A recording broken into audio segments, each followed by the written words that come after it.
Bismillahirrahmanirrahim. Jangan lupa subscribe ya. Bolehlah masuk surga 100 orang.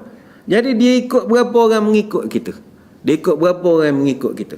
Sebab itu saudara-saudari sekalian, rapatlah dengan ulama, orang-orang alim ni, sebab dia orang boleh tarik kita.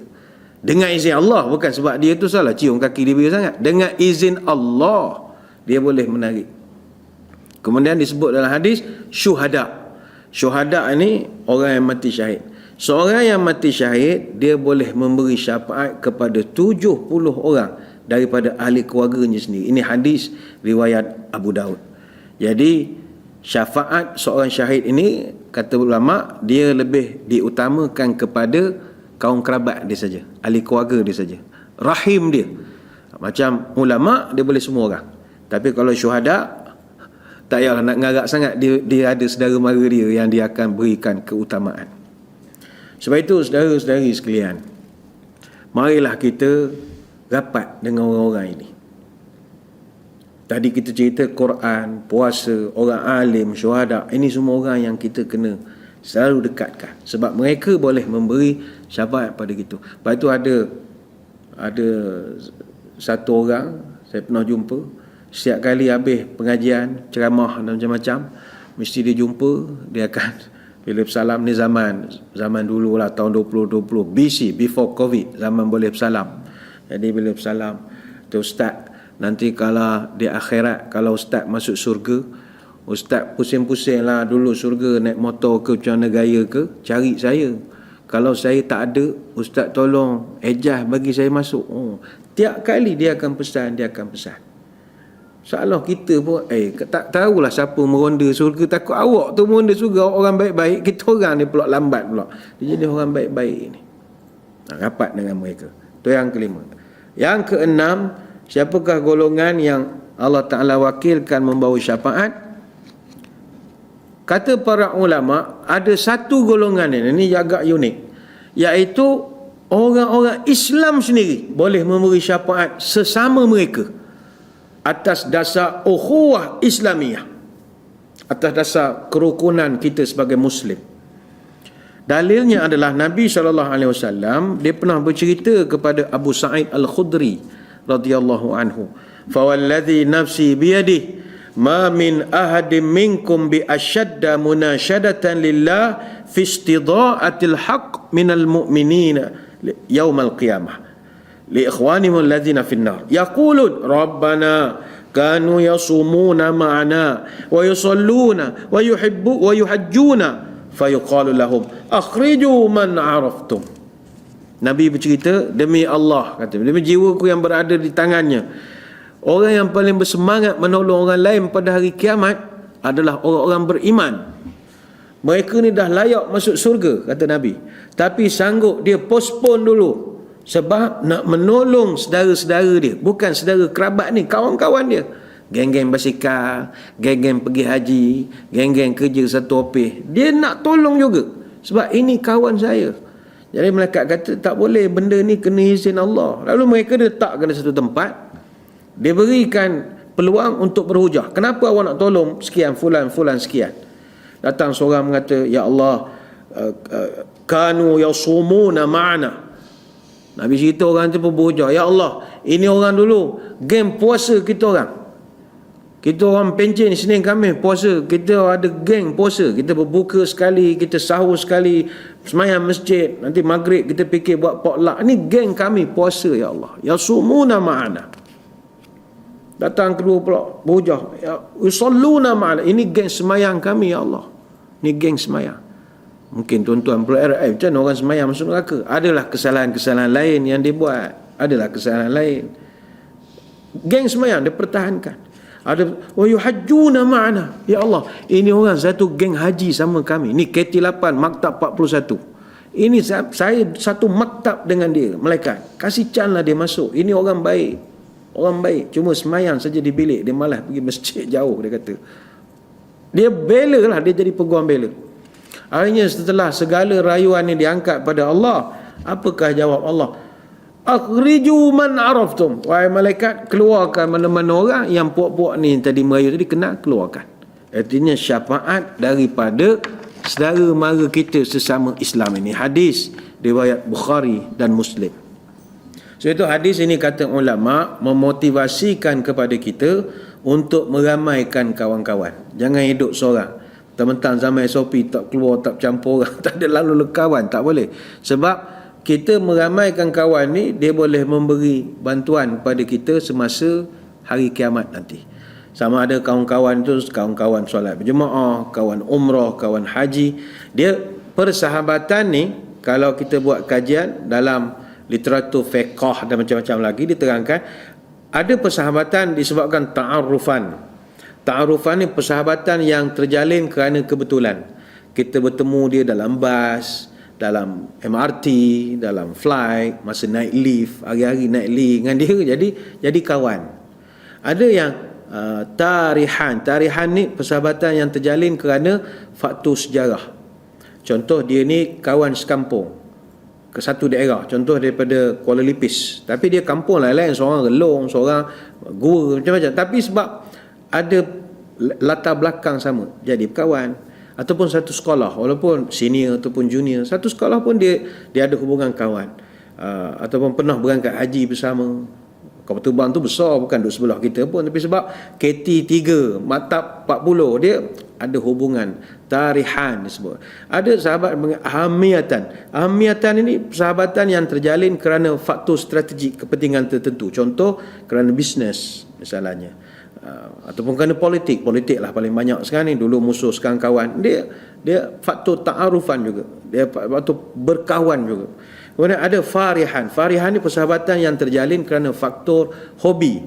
Contohnya kita kawan dia sebab dia sama suka main futsal macam kita juga, sama geng badminton misalnya, sama geng suka tengok YouTube. Ada kan orang sekarang hobi tengok YouTube kerja. Hobi kayuh bersikap atas jambatan Tanjung Lumpur misalnya. Dia kawan-kawan atas dasar farihan. Ada yang kawan atas dasar amalan. Amalan ni satu profession. Contohnya sama-sama cikgu, sama-sama doktor, sama-sama frontliner, dia berkawan. Ada kan hubban imana, kawan sahabatan kerana Allah. Bukan rakan kampung kita, dia bukan sekolah sekali dengan kita, bukan kerja sama dengan kita, bukan profession sama macam kita, bukan ada hobi serupa kita. Dia bukannya kerana faktor bisnes ataupun politik, tapi kita kawan dia kerana Allah. Dalam banyak-banyak ni kata ulama, hubanan imana ini yang paling kuat sekali boleh memberi syafaat. Yang paling kuat memberi syafaat. Habis yang bersikap sama bersikap tak boleh? Boleh juga, tapi mesti tambah dalam hati cinta sayang dia kerana Allah. Allah. Ini dia panggil kawan dunia akhirat. Ni baru betul kawan dunia akhirat, bukan nak minjam duit je. Kalau kawan dunia akhirat, tak nak minjam duit, manis mulut. Maka semakin ramai kawan, makin besar peluang untuk dapat syafaat. Cuma ingat, orang yang selalu mengelak diri daripada orang lain dan sukar untuk mendekati orang, dia jenis orang yang tak suka campur orang, dia tak akan mendapat syafaat ini. Apatah lagi orang yang berakhlak buruk, suka melaknat, sumpah seranah, pelekeh orang lain, cakap caci maki, mencarut. Lebih buruk lagi kalau dia suka melaknat dan mempelekehkan orang yang mati. Ini juga tak dapat syafaat. Orang ini tak akan dapat syafaat dan tidak dapat memberi syafaat. Dalilnya dalam satu hadis daripada Abu Darda, la yakunul la'anuna syufa'a wala syuhada'a yaumal qiyamah. Orang yang hidupnya suka melaknat, dia tak akan dapat menjadi saksi dan tak akan dapat syafaat atau memberi syafaat pada hari kiamat nanti. Hadis riwayat Imam Muslim. Mulut celupa tak dapat. Awak duduklah neraka seorang-seorang, lantak hanya. Dia tak boleh nolong orang, orang pun tak boleh nolong dia. Itu yang keenam. Dan yang ketujuh, kata ulama, kemuncak syafaat. Apakah kemuncak syafaat?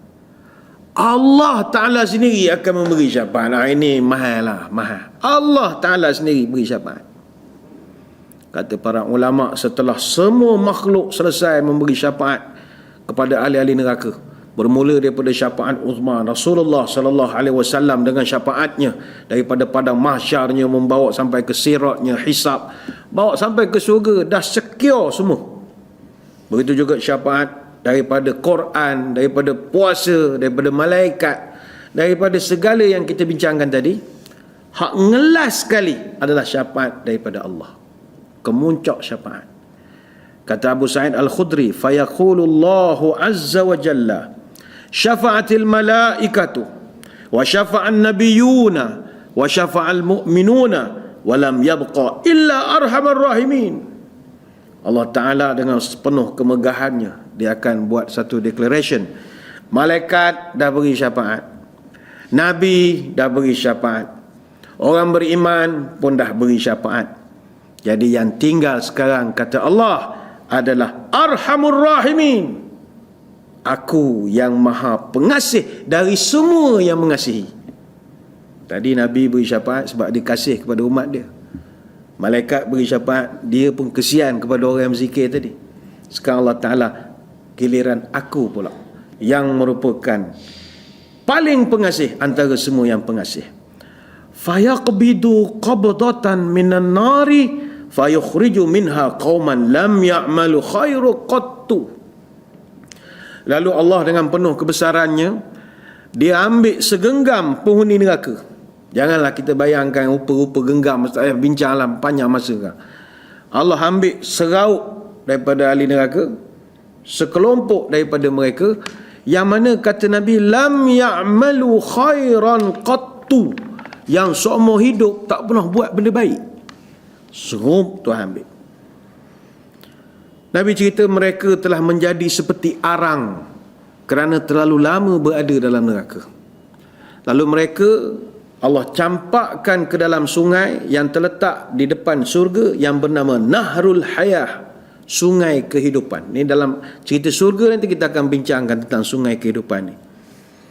Orang ini tiba-tiba kata Nabi, daripada rentung macam kayu barbecue tu, rentung kayu api, tiba-tiba segar kembali bagaikan rumput di tepi air. Mereka keluar dari sungai itu bagaikan permata, dan pada leher mereka ada satu khatam ataupun cop. Allah Ta'ala menitahkan, masuklah kamu semua ke dalam surga, apa yang kamu lihat akan menjadi milik kamu. Mereka berkata, ya Allah, Engkau telah memberi kami suatu pemberian yang tidak pernah diberikan kepada makhluk lain. Kata Allah Ta'ala, ini sikit, aku ada lagi surprise untuk kamu, lebih baik daripada itu. Ahli-ahli yang dapat special ni tadi, wahai Allah, apakah benda lagi surprise untuk kami? Allah Ta'ala berfirman, yang kamu akan dapat selepas ini, yang lebih daripada yang aku bagi tadi adalah redha aku kepada kamu. Aku redha aku kepada kamu, dan aku tak akan murka kepada kamu selama-lamanya, kata Allah. Ini anugerah terbesar. Ini hadis riwayat Imam Muslim, direkodkan dalam kitab Al-Iman, hadis nombor 454. Menurut Imam Al-Qurtubi dalam kitab Tazkirah yang kita sedang bahaskan ini, orang-orang yang dikeluarkan dengan syafaat Allah Ta'ala ini berbeza dengan mereka yang keluar menggunakan syafaat sebelumnya. Orang-orang yang terakhir ini tidak memiliki amal soleh selain secebis iman saja di dalam dada mereka, dan Allah sangat hargai iman itu.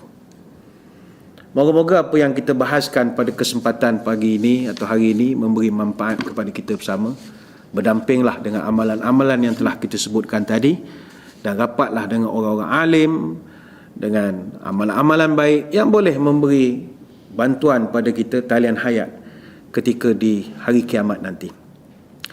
Sebelum kita berpisah, seperti yang kita maklum bahawa program kita ini dibawakan kepada kita oleh Pusat Kutipan Zakat, Majlis Agama Islam dan Adat Resam Melayu Pahang.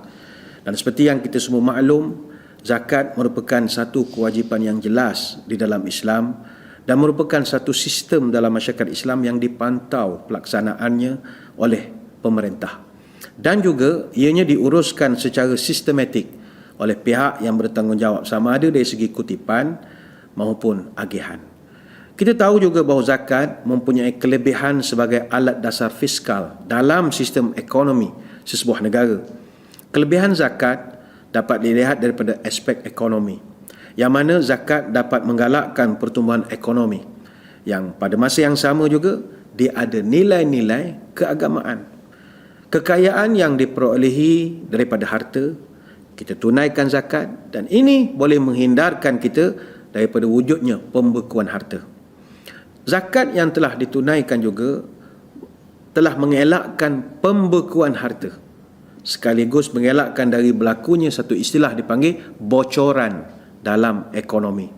Bocoran ekonomi ini ditarifkan sebagai harta ataupun pendapatan yang diperolehi yang tidak dialirkan semula dalam persekitaran ekonomi semasa. Sehubungan dengan itu, berdasarkan kepada Akta Cukai Pendapatan 1967, Seksyen 6A-3 menyatakan ribat atau rebate hendaklah diberikan pada tahun-tahun taksiran untuk sebarang bayaran zakat fitrah atau lain-lain tuntutan agama Islam yang mana pembayarannya wajib zakat harta dan yang telah dibayar dalam tahun asas bagi tahun taksiran itu. Maka ini jelas menunjukkan bahawa rebate cukai diberikan kepada keseluruhan amaun zakat yang telah dibayar kepada pihak berkuasa agama negeri atau lebih khusus lagi Majlis Agama Islam negeri-negeri. Justru kita diminta imam besar menyeru, marilah kita sama-sama menggunakan keistimewaan ini, iaitu rebate cukai 100% ini yang telah diberikan oleh pihak pemerintah dengan melunaskan atau membayar zakat di Pusat Kutipan Zakat Pahang selaku badan yang telah diamanahkan oleh Majlis Agama Islam dan Adat Resam Melayu Pahang yang bertanggungjawab mengutip zakat di negeri ini. Dengan wujudnya rantaian ekonomi yang berasaskan fungsi zakat sebagai penyumbang dasar fiskal negara, maka keseimbangan antara permintaan dan penawaran adalah menjurus kepada kemajuan ekonomi dan kemakmuran negara. Mudah-mudahan pesanan yang dibawakan ini memberi manfaat kepada kita bersama. Sekadar itu, kita bertemu pada kesempatan minggu hadapan insya-Allah. Namun sebelum berpisah, marilah kita menadah tangan berdoa. Moga pertemuan ini diberkati oleh Ilahi. A'udzubillahi minasyaitonirrajim. Bismillahirrahmanirrahim. Allahumma salli wa sallim ala Sayyidina Muhammadin salatan tukhrijuna biha min zulumatil wahmi.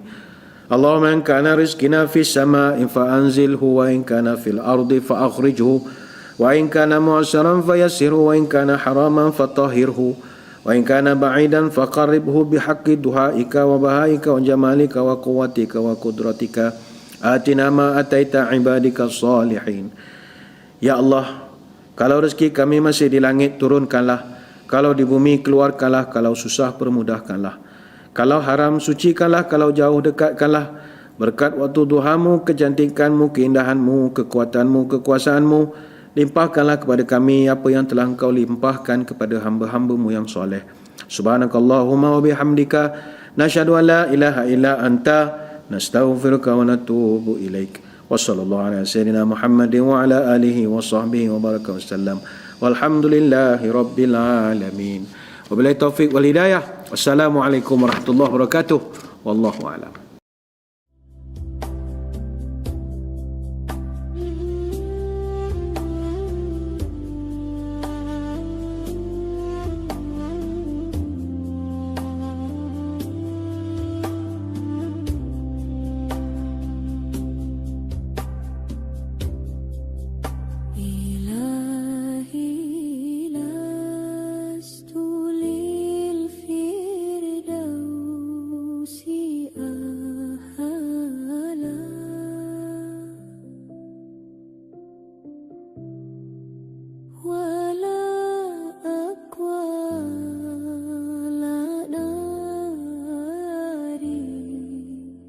Jahil